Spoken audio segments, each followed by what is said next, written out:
ನಮಸ್ಕಾರ ಬಂಧುಗಳೇ. So ಐ-20 sports ಗಾಡಿ ಬೇಕು ಅಂತ ಕೇಳೋರಿಗೆ ಈ ಗಾಡಿ ಇರುತ್ತೆ. ಐ-20 ಸ್ಪೋರ್ಟ್ಸ್ ಪ್ಲಸ್ 2019 ಮಾಡೆಲ್ ಗಾಡಿ ಇರುತ್ತೆ. Single owner.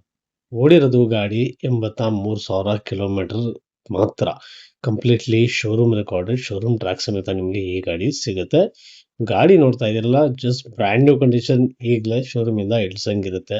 ಆ ತರ ಗಾಡಿ ಮೇಂಟೈನ್ಡ್ ಆಗಿರುತ್ತೆ. KA05 ಅಂದ್ರೆ ನಮ್ಮ ಕರ್ನಾಟಕ ಲೋಕಲ್ ವೆಹಿಕಲ್ ಆಗಿರುತ್ತೆ. ಸೊ ಯಾರೆಲ್ಲ ಐ-20 ಬೇಕು ಅಂತ ಕೇಳ್ತೀರಲ್ಲ, ಈ ಗಾಡಿ ಅವ್ರಿಗೋಸ್ಕರ. Just take and drive condition, ₹1 ಕೂಡ ಇದರಲ್ಲಿ ನಿಮಗೆ ಖರ್ಚು ಇರೋದಿಲ್ಲ. ಈ ಗಾಡಿ ಆಸ್ಕಿಂಗ್ ಪ್ರೈಸ್ ಬಂದು 5,50,000. ಸ್ಲೈಟ್ಲಿ ನೆಗೋಷಿಯಬಲ್ ಆಗುತ್ತೆ. ಲೊಕೇಶನ್ ಪೀಣ್ಯ ಆಂಧ್ರಲ್ಲಿ, ಬ್ಯಾಂಗ್ಳೂರಲ್ಲಿ ನಿಮಗೆ ಈ ಗಾಡಿ ಸಿಗುತ್ತೆ. ಸೊ ಯಾರೆಲ್ಲ ಈ ಗಾಡಿ ತಗೋಬೇಕು ಅಂತ ಕೇಳ್ತಾ ಇದ್ದೀರಾ, ಸ್ಕ್ರೀನಲ್ಲಿ ಕೊಟ್ಟಿರೋ ನಂಬರ್ನ ಕರೆ ಮಾಡಿ ಮಾತಾಡಿ.